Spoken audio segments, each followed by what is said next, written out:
wanted to talk about action, specifically an action audit. I look at so many people that are either taking actions that are not producing results or people wanting results and not taking action. And so I thought it would be a perfect podcast to get you to think more like a millionaire. Hi, I'm Annette Bau, host of the Wealth Inside and Out podcast and founder of the Millionaire Insider. My mission is to help you simplify the money game so you can create a financially secure and fulfilled life without having to have a PhD or spend countless hours on your finances. You're going to learn how to think like a millionaire, stop worrying about money and wondering if your financial house is truly in order, and instead spend your time doing what you love. With over 3 decades advising 7, 8, and even 9-figure millionaires, and now joining that elite group, I'm in a unique position to help you make the best financial choices so you can create a secure financial future and retirement you love. This is the Wealth Inside and Out podcast. For today's show notes, you can go to themillionaireinsider.com/143. MillionaireSeries.com copyrights all materials. This information is for educational purposes only and is not intended to replace any financial, investment, tax, retirement, or healthcare advice. By accessing this content, you agree to hold MillionaireSeries.com and its affiliates harmless for results achieved or not achieved. How do multimillionaires think is really the key to getting from where you are to where you want to be. I'm talking about millionaires that have a heart. Don't misread what I'm saying. But to get you thinking so that you can achieve whatever your heart desires, so that you can get the result you want. It all begins with an action audit, all right? So the first thing I want you to get, actions you take create results. I mean, that's just the bottom line. So whatever results you're getting right now is a result of what you've been doing over the last 6 months, 1 year, 3 years, 5 years, 10 years, and so on. And so if you want a different result, you've got to take different actions. Einstein said insanity is wanting a different outcome, but continuing to take the same action. I mean, it's crazy, right? And yet how many of us do that at times? All right, the next thing I want you to also think about is that our energy also influences our results. One of the things that occurs sometimes is that we're so focused on what we don't want. We're so focused in on the negative emotions we've become so accustomed to experiencing that we don't really have any space to allow positive energy or new energy into our lives. And so it's kind of like our attitude. What are we focused on? Are we focused on the opportunities or are we focused in on the problems? Are we focused in on what we can control or are we focused on what we can't control? All of those things are also going to impact the results you get and really the quality of life you have. Many of you have heard of the law of attraction, right? And I love the law of attraction. And I also love a lot of aspects of other things that are maybe a little more woo-woo. But one of the things that I see is that people who achieve results, whether it's in their business or it's with their money or their life, is they're not sitting around waiting for it to happen or to only focus in on one course of it becoming a reality. You know, one of the things that I see with multimillionaires is they do what they need to do. They do what it takes to achieve the results. And I'm not talking about something unethical or illegal. I'm talking about the heavy lifting. If you have a business and you need more clients, you make that extra call. If you don't yet have enough money saved or you're spending too much money, you figure out a plan to generate more money or to spend less. They figure it out and then they take action on it. A common trait of people who aren't where they want to be or aren't on track to getting there is their focus on who they believe controls or determines their future success. People will say, oh, it's the economy, or it's the president, or it's the company they work for, or it's a specific industry they're affiliated with, or it might be their office or their manager.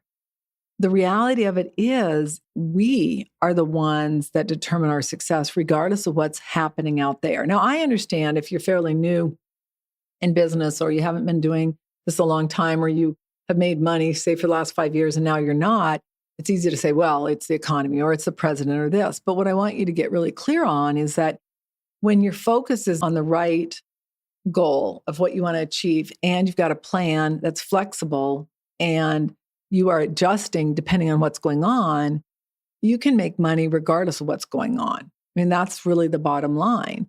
But a lot of people get so caught up on thinking they can't, that that's where their focus is. So I just want to challenge you on that. But let's take it a step further when it comes to your weight or your metabolism or your genes. I always find it fascinating where I hear people say, I just can't lose weight.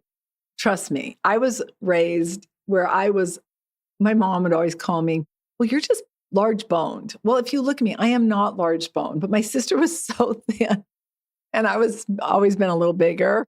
And it was kind of like, oh, well, you're the big bone child. I mean, it was just such a funny situation.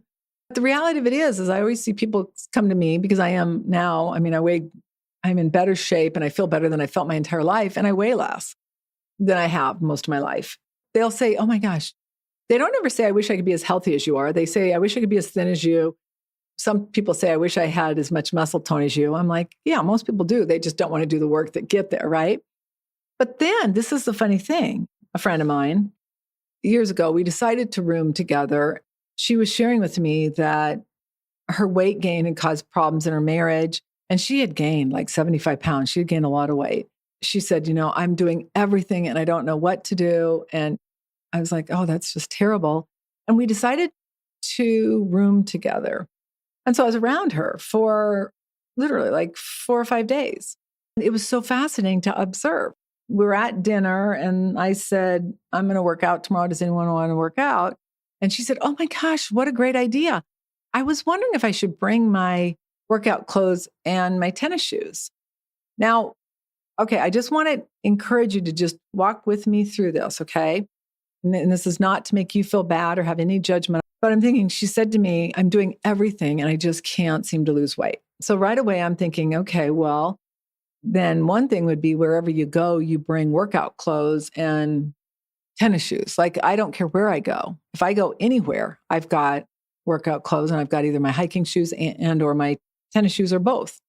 So then it was kind of like, I even said to her, I said, well, we could probably go right now down to, one of the stores. You could just get some tennis shoes. Oh, well, yeah, I think I want to sleep in. Okay, fine. I mean, sleep is important for maintaining your weight, but I thought it was interesting. Well, then the next morning we stopped by Starbucks and I kid you not, she got a large coffee, really a large sugar drink. Like, I'm reading up on the thing and it's like 1,000 calories. Okay. So she's starting her day with 1,000 calories. Plus she got one of their sweet treats. So, I mean, she probably had 1,500 calories before noon. Another observation. Then at lunch, she gets a sandwich with bread and then French fries, whereas a lot of us had salads. So my point was, it was just in observing it, she probably had 3,000 to 4,000 calories during the day. And, I probably eat about, 1,500 a day, maybe 2,000, and then I work out. And so the point being, is it true that she was doing everything and couldn't lose weight? Or was it more the fact of not really even knowing what to do or what she needed to do to lose weight? And so I just want to encourage you to just look at that more from an observation and say, okay, where can that insight help me? Then I've seen other people in other situations where they say, oh, they can't lose weight, they can't lose weight. And then we're at an event where they have other family members who are very thin and very in shape. And I'm just observing behavior. The person who can't lose weight is drinking the foo-foo drink with God knows how many calories. And they're over at the pasta bar. They're over at everything that's got carbs. And the other one is eating lean protein and vegetables. So again, it's just being aware of the choices you make. A common one is saying, no matter what I do, I'm not okay financially. Then you start talking to somebody. And what I always love to do, especially if somebody comes to me and they're going on and on, I'm like, do you really want to know some insight or do you want some help? Oh, absolutely. Absolutely. Okay. Well, just start tracking what you're spending money on. Some of them will do it. Some of them won't. Then they come back and I'm like, well, what's this? Oh, I'm spending $1,500 a month on books and self-help and this or that. Now, I'm not saying self-help's not important. Clearly it is. But $1,500? Wow, I didn't realize it was that much because I'd never really paid attention to it. So again, before you think like, oh, I can't lose weight or, oh, I can't save money, just start looking at your behaviors and pay attention to those.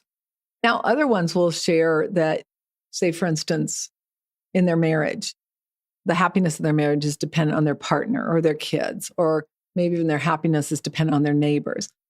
Putting things out there is very dangerous. And I see people that aren't where they want to be do a lot of that, and people who are focused in on what they want and committed to it, not so much. So again, just look at that and see if that helps you. The bottom line is that lack of ownership is a huge problem. Until you get that one down, it's very likely you're not going to achieve your results. So just start taking ownership for what's happening in your life. Even if it's not your fault, just take ownership of what you can do in yourself and your response. That is a huge first step. And then the next thing is you've got to take consistent action. When you look at the action that you're taking, that is what's going to produce the results. So if you want better results, you've just got to have better actions. Such a critical step that so many people don't get. And the other issue is doing what you need to do as compared to doing what you feel like doing. Now, I'm all about giving yourself some time to rest, relax, rejuvenate. That's critical. And just enjoy yourself. Have fun. I've started golfing. I'm not very good, even though I will say in the scramble, we hit, I think, 3 times off my ball. I'm not really good. And of course, we get paired up with a guy that is so intense. And, he's already ready to keep score. And I'm like, you are more than welcome to keep score. I don't keep score. I have enough stress in my life. I don't need stress over a little ball. And his wife started laughing and we had a great time. The bottom line is I find it really relaxing because I'm not keeping score. I'm having a good time and I'm improving. And it keeps my mind off of everything else. It's just fun to be out there. It's so fun because I started because of my kids. Of course, right? I started skiing again because of my kids, but it's just enjoying it, being out in nature. We live in a community that has a beautiful country club, just an amazing country club. It's just so fun to be out there and to relax and to just have a good time. And I'm not perfect, but I'm learning and I'm actually going to take a lesson. I'm going to get some clubs. So I'm getting into it. But my point being is that we've got to do the heavy lifting. What I find a lot of people do is they do what they feel like doing as compared to what they need to do. And that, my friend, is a problem. So figure out what you enjoy doing. I love meditating. I love yoga. I love hiking. Find things that you enjoy doing that can give your mind a rest and a reprieve so that you can really be focused on doing what you need to do. And you're going to find that it's going to be easier to do the things you don't feel like doing.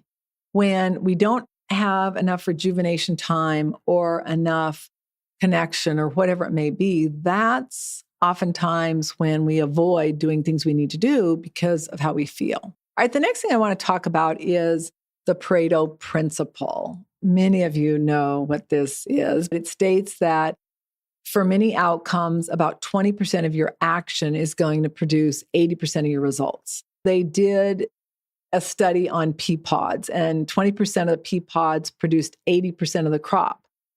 Now, I take it a step further, and I believe there's a 5-95%, meaning 5% of what you do is going to produce 95% of the results. The issue is just determining what that 5% is. And regardless of how good or bad the results you're producing, you're always producing a result. It might be nothing, meaning you're like, I'm not doing anything. Okay, well, what actions are you taking? It might be making your desired revenue, or you're not making money. Both are producing a result. So if you take this into your money, it would mean that 20% of the time you're spending managing your money is producing 80% of the results. If you take mine, it'd be 5% of your time that you're spending managing money is producing 95% of your results. Our zone of action and activities produces the results we get. So let me give you a couple examples. Let's just say you have a business and you're making 2 calls a day to new potential clients, or you are managing your money and you're spending 30 minutes of research on your portfolio every day, or you're working out weight training 3 times a week. Each of those actions is going to produce a result. Now, let's say that instead of that, you are eating dessert most nights, or you're drinking most nights, or you're spending money every day on that $5 latte, or you're leaving work early for happy hour instead of making those extra 2 calls. Again, those actions are going to produce results. Sometimes it's results we want, and oftentimes it's ones we don't want. So we've got to get clear on that. And the only one that can change that is us. The secret is to focus on the activities you have completed that produce the best results. Now I want to talk about the Parkinson's law.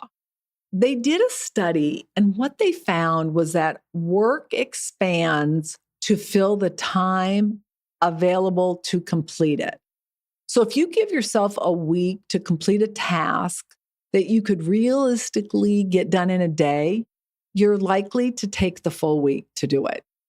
Now, in Japan, they reduced the work week from 5 days to 4 days, and they found that the workers got more done in less time. It debunked the belief that more time and effort is going to produce better results. Ooh, I love this one. I'm not saying I'm completely using it, but it is so true. When I give myself, this is how much time I have, it's amazing. You get it done. Most people are taking way too much time to complete tasks. And those of us that are perfectionists, we want A's on everything, right? But really what we need to be focused in on is a B-, above average, not perfection.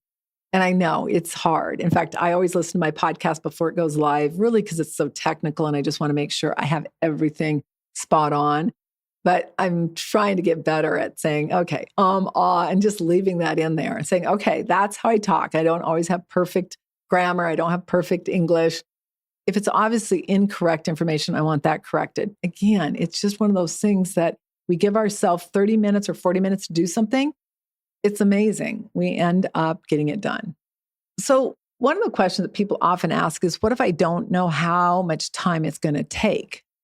Well, I want you to imagine that you're meeting with a client and then you have another one scheduled right after that.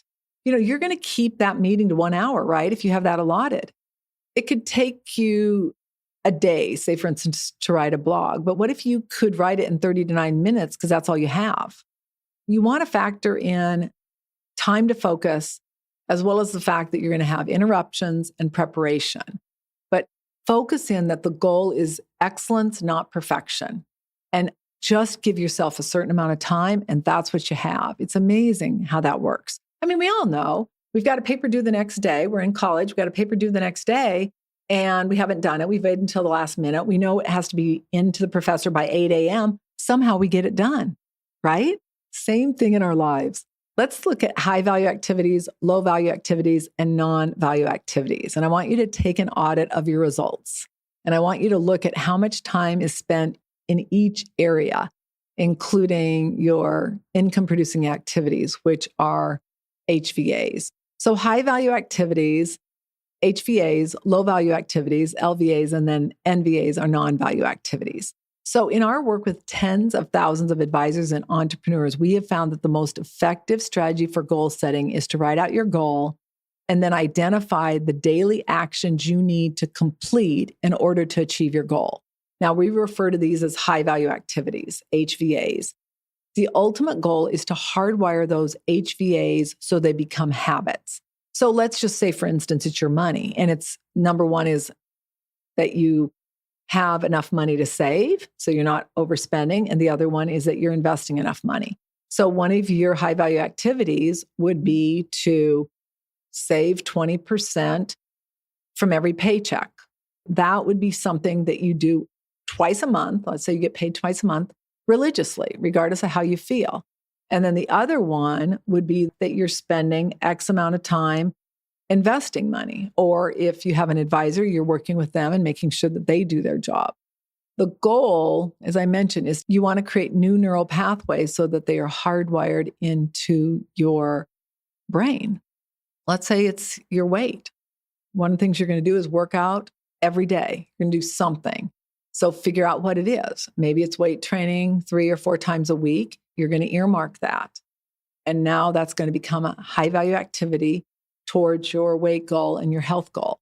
You are going to intermittent fast. So you're going to eat dinner by 6 and you're not eating until the next day at 10 or 11.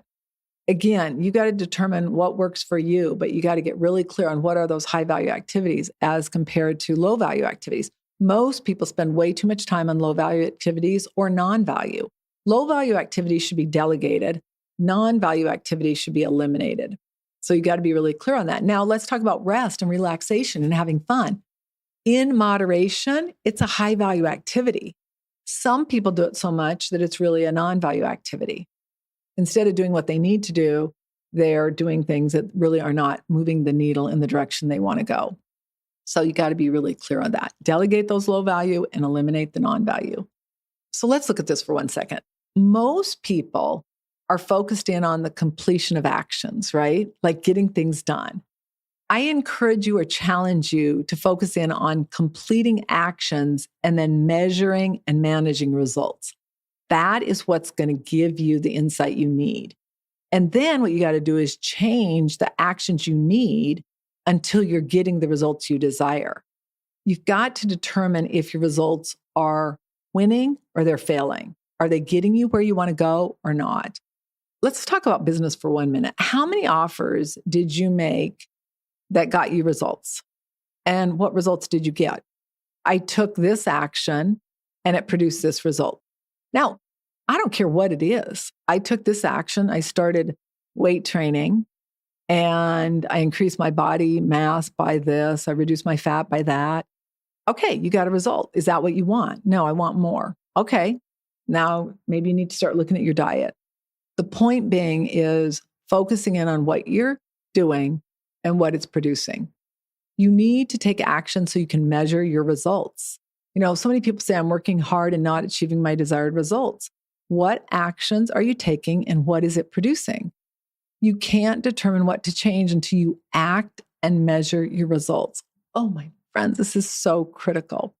All right, you want to identify the actions you took and the results you got. We got that. Let's dive into that, meaning identifying your actions that you took and then the results you got. Number 1, I made 10 warm calls and got 1 new client. Okay, is that what you wanted? No, I wanted 3 new clients. Okay, make 30 warm calls and how many clients do you get? I got 2. Okay, well, let's make another 10. You got to figure out the action and the result. I exercised 1 day for 50 minutes and I lost no weight. Okay, so maybe you need to exercise every day and monitor your diet. I saved $1,000 this month and I earned 5%. Okay, is that what you need to do or do you need to do better? Do you need to save more? Do you need to earn more or a combination of the two? Then you've got to change it.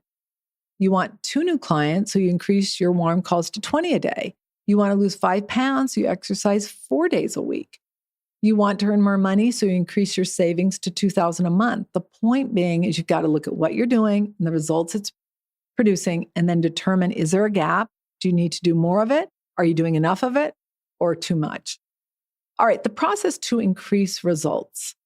Compare your actions to the results, increase the actions for better results, or change the actions for better results. You've got to figure out which it is. And if you can't figure it out, then you got to hire yourself a coach. But you got to let go of the 80% of actions that are not producing results. This is how you get to that, first of all, 20%, but then ultimately the 5% of actions that produce the 95% of results. It's amazing. You're going to be amazed at how much time you're wasting and how simple it is to improve your results. Now, one of the things I want to encourage you to do as you get through this is when you spend time thinking about what you need to do to achieve the results you want, you likely are going to feel exhausted, right? In fact, you're going to feel more exhausted thinking about what you need to do than actually figuring it out and doing it. It's so interesting. But what I find is once a person knows what they need to do, and then they start taking action, they have more of a feeling of motivation and inspiration than they've ever had. Because now they know what they need to do, and they know as long as they do it, they're going to get the results they want. I started weight training a couple of years ago. I am stronger than I have ever been. I'm in better shape. I also have gotten so conscious on eating when I'm hungry and eating really nutritional, dense foods. And I am in better shape than I've been my entire life. The key, though, is I started really paying attention to what action was I taking and what result was I getting. And also facing the fact that as you get older, you don't need as much food, right? But it's amazing what happens when you get clear and you do the work. We can really achieve anything. People say, I want to enjoy my life and not be stressed. Well, what they really want to do is they want to be comfortable. But the problem is that comfort without a plan and without a strategy is going to oftentimes lead to misery later on. It's not going to lead to a financially secure tomorrow. It's probably going to lead to a broke tomorrow. When you don't have the money you need to retire, or you need to send your kids to college, or you need to get the healthcare you need, there's nothing fun about that. So we got to balance enjoying our life now, along with a plan to ensure we're going to be able to be financially secure tomorrow and also have a life we love. Peace of mind and less stress comes when you have the life you want. And that includes if you have a business, the business you want, the money you want, all of those things. You're going to be so much more exhausted when you don't produce the results than when you do. And then you're like, well, I don't even know what I'm doing wrong. You got to go back to the drawing board and figure that out. If you find yourself saying, I'm so discouraged with the results I'm getting, then you know it's time for you to go back to the drawing board and look at the actions you are taking that are producing those results that are causing you to feel discouraged or disappointed or depressed. You've got to simply change or increase your actions. You got to figure out which it is, and then you're going to start seeing the results. And that, my friend, is the key. It's really that simple. I see it so often where people are so focused on what result they want. I'm like, well, what action are you taking? What? Or they're like, oh, I'm getting everything done, but I'm not getting the results I want. Oh my God. Those two are completely connected and you got to bring them together. So anyway, I hope you enjoyed today's episode, a little different, but it's so important when it comes to your business, your money, your health, your life. I'm Annette Ba'u. All international copyrights are reserved. I want to thank you so much for joining me. I'll look so forward to seeing you on our next episode. Bye for now.